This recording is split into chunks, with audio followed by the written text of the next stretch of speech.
আমি এখন দাঁড়িয়ে আছি স্বাধীনতার ঘোষক বীর বিক্রম শহীদ প্রেসিডেন্ট জিয়া রহমানের কবরের পাশে।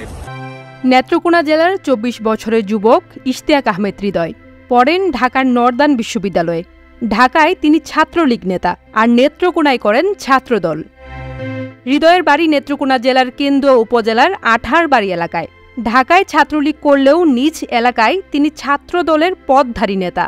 জানা গেছে, হৃদয় কেন্দুয়া সরকারি কলেজ শাখার ছাত্রদলের যুগ্ম আহ্বায়ক, নেত্রকোনা জেলা বিএনপির সদস্য সচিব ও কেন্দ্রীয় নির্বাহী কমিটির সদস্য ডক্টর রফিকুল ইসলাম হিলালির অনুসারী হৃদয়। তার ফেসবুক পোস্টেও ছাত্রদল নেতার সঙ্গে জড়িত থাকার প্রমাণ মেলে। ২৩ আগস্ট ফেসবুকে মোটরসাইকেল শোভাযাত্রার ছবি সহ পোস্ট দিয়ে রফিকুল ইসলাম হিলালির প্রশংসা করেছেন। এরপর ৩১ আগস্ট ফেসবুক পোস্টে নিজের পদবি উল্লেখ করে তিনি লেখেন, দেশ গড়েছেন শহীদ জিয়া, নেত্রীমোদের খালেদা জিয়া। আমার ভাইয়ের রক্ত বৃথা যেতে দেব না।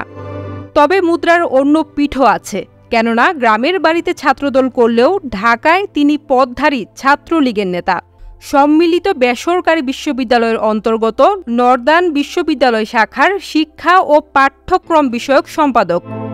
একই সঙ্গে দুটি রাজনৈতিক দলের সঙ্গে জড়িত হৃদয়কে গার্মেন্টস শ্রমিক আন্দোলনে উস্কানি দেওয়ার অভিযোগে গত ৯ সেপ্টেম্বর গ্রেফতার করেছে কেন্দুয়া থানা পুলিশ।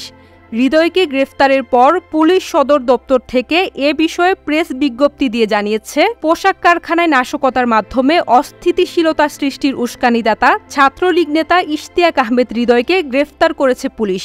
যদিও গ্রেফতার হওয়ার পর দিনই নেত্রকোনার আদালত থেকে জামিন পান হৃদয়।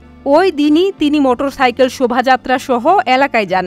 স্থানীয় সাংবাদিকরা জানান, হৃদয় ঢাকায় ছাত্রলীগের নেতা, কিন্তু কেন্দুয়ায় তিনি ছাত্রদলের পদধারী নেতা।